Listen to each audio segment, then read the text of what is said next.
All right, today we're going to read and go through the words like freedom annotations.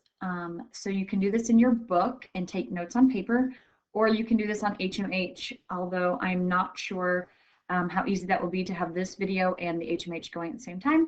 But if you are tech savvy and you can make it happen, you can do it any way you'd like. So your objective is that you will be able to pick out important information within the text and answer the annotation, notice and note questions. So we are going to look at words like freedom by Langston Hughes. We're going to read this and we're going to do the annotations.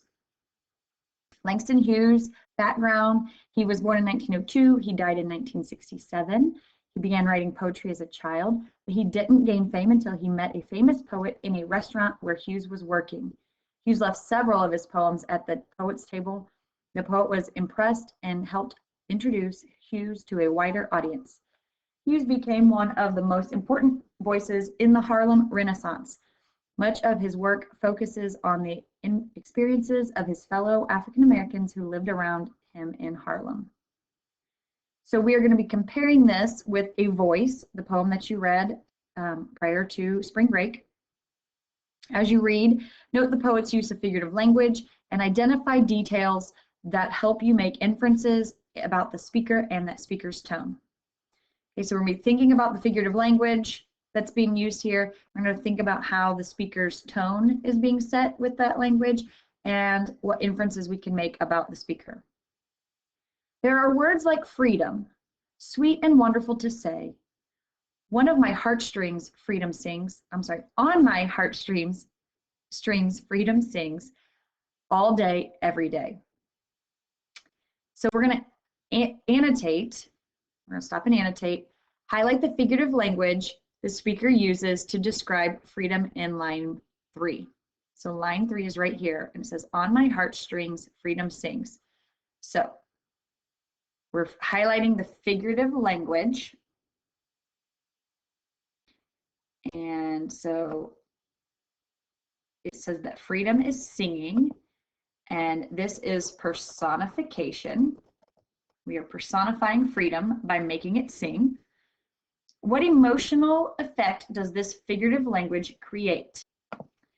So if you think about how it's sweet and wonderful and the freedom sings every day, all day, this is creating,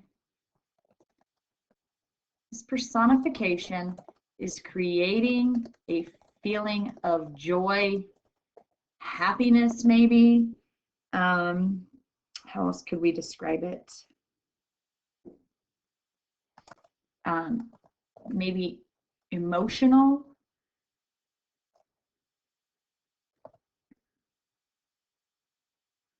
Okay, we can describe it by creating emotion in a positive way, right?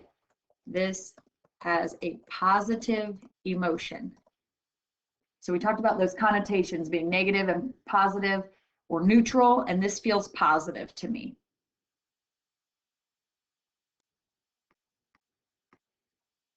There are words like liberty that almost make me cry. If you had known what I know, you would know why. So in line 6, highlight the speaker's reaction to the word liberty. Well, his reaction is that it almost makes him cry. Reaction to word liberty. Okay, so it almost makes him cry. How has the tone changed from the first to the second stanza? What does this change tell you about the speaker's feelings?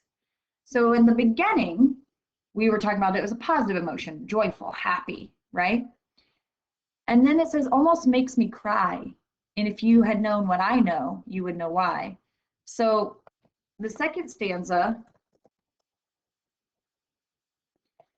feels negative, right? Sadness, maybe.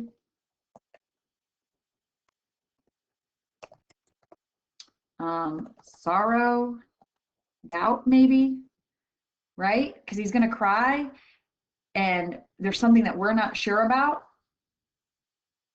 And if we knew this, maybe we would understand, but we don't, okay? So there's definitely a negative change. The tone goes from happy to sad.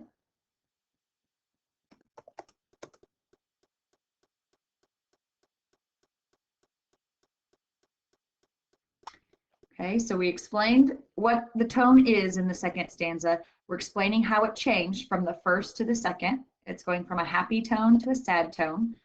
What does this change tell you about the speaker's feelings?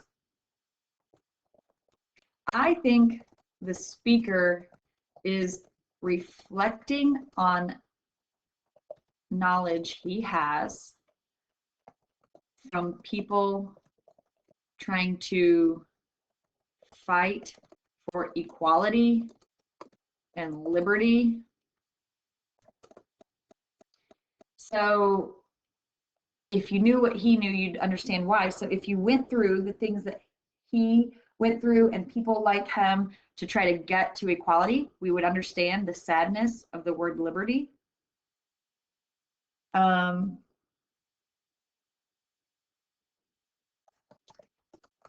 He might be trying to express how liberty comes at a cost, right? So some people had to give up their lives. Some people have to give up the way that they live in order to reach that liberty, that freedom. Okay, so it's kind of gotten serious in this second stanza.